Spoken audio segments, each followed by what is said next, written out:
Welcome back guys, thanks for tuning in again. And today we're talking about what's in my camera bag, late 2020. Before I start, before we're talking about all the gear I own, I would like to say thank you. Thank you for every single subscriber. And if you watch my content again, you might want to think about subscribing, that would be much appreciated. A little disclaimer beforehand guys, before we actually dive into what's in my camera bag late 2020. Everything you're gonna see on gear got purchased by me over several years. I paid it from my hard-earned money and it's just my personal choice what I currently use on gear. Let's dive into it guys. My backpack of choice currently is a Peak Design Everyday Backpack 20 liters. Absolutely stunning bag if you ask me. It is the size of a normal backpack, which was very important for me. I don't like really big backpacks. Of course I got another backpack which is way bigger, which holds more gear. But on the everyday use, I do prefer a backpack which is sized like a normal backpack, which the Peak Design 20 liter is perfect for me. It fits enough gear in it, it is weather resistant, and yeah, it's a stunning bag. It even went through Japan with me. My second backpack I own is the Street Walker from Think Tank, which I bought several years back. It's got the laptop compartment, it is huge, it holds basically all my gear I need on a shoot, such as like my strobe, my 8600, my 8200, plenty of gear, lenses, accessories, whatsoever. But it's huge as you can tell guys, and it gets heavy. However, it is a great bag, it lasts already several years and it's doing a great job. So basically the Think Tank is my choice if I go for a portrait shoot or if I go to any sort of event. Let's talk about camera guys. My camera of choice currently is a Fujifilm X-T3, which I'm also filming on it right now. So I'm going to show you a little behind the scenes how I did set up the Fujifilm to film myself right now. Okay guys, that's basically the X-T3 in a small rig cage with the U-rig, mirror, vlogging, selfie and the Boya mic, shotgun mic, and this is basically my setup how I currently film myself. It's a great camera. I own an X-T3 now like 2 years or so, and yeah, it's just my choice what I'm using currently. Talking about the lens I use for most of my filming, vlogging is the 18-55 from Fujifilm. It's a great lens. Fujifilm classes it as their kit lens, but I personally think it's good value for money. It is made out of metal, it got stunning image quality, you got in-lens stabilization which stabilizes your footage as well a bit. So I think it's a good bang for the bucks, and that's what I mainly use for filming and vlogging. Talking about photography, I got a couple of choices on lenses. As I mentioned earlier already, the 18-55 is definitely one lens I got in my bag, but then also I am using the Fujifilm 56 1.2, which is basically in full frame terms your standard portrait lens of 85, which I think it's a good lens. It's the non-APD version. However, personally speaking, I did try both the APD version versus the non-APD version, and I personally don't see any big difference. So I gone with the non-APD version, and I think the biggest advantage of the 56 is the wide aperture of 1.2. It creates stunning images, it's sharp, and it's basically my main to-go portrait lens. Another favorite lens of mine is definitely the 50-140 zoom lens from Fujifilm. It is a beast of a lens guys. It is fairly heavy, but it creates really nice images and you compress your background on 140 really nice. It's pretty much your 70-200 on a full frame terms. I definitely think it's worth having the 50-140 in your camera bag.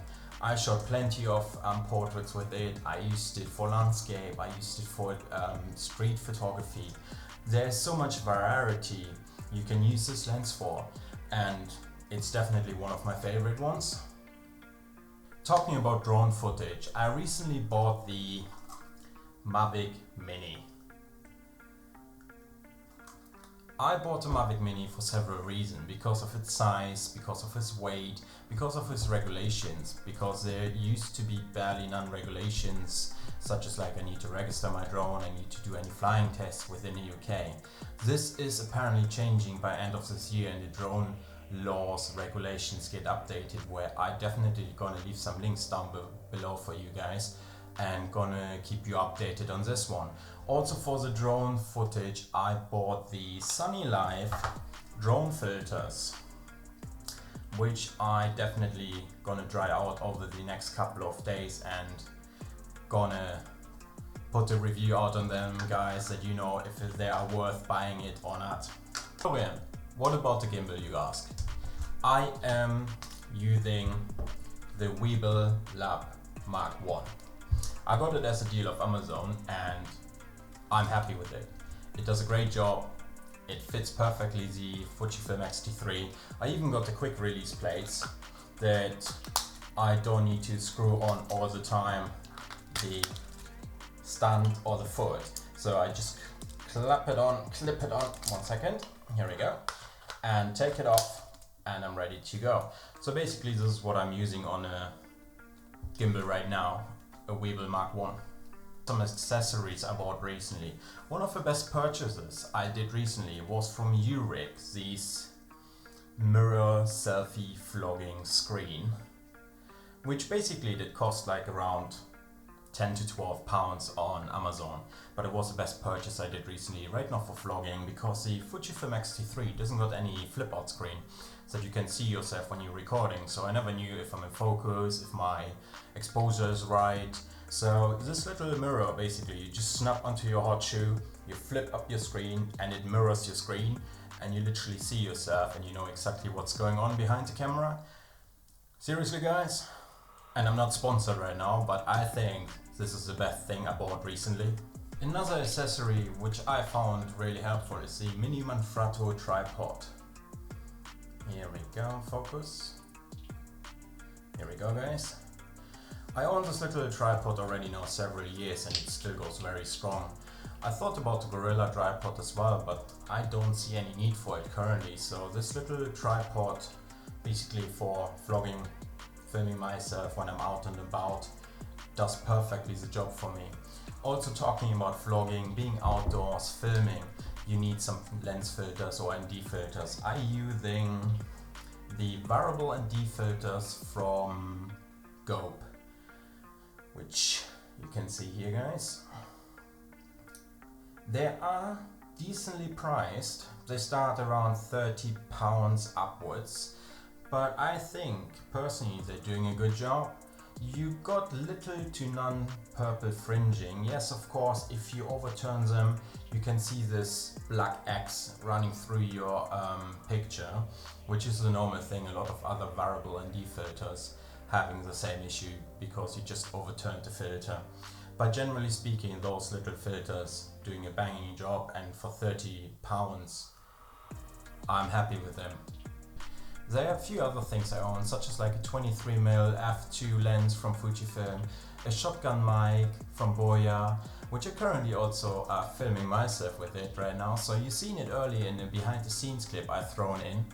And if you got any questions, comments, drop them down below guys. If you want to see anything, you got any questions, just bang it in the comments, let me know, and I will get back to you as soon as I can guys. If you watched my content again, I would appreciate if you could subscribe. And I'm gonna see you in the next one. Thanks guys, bye.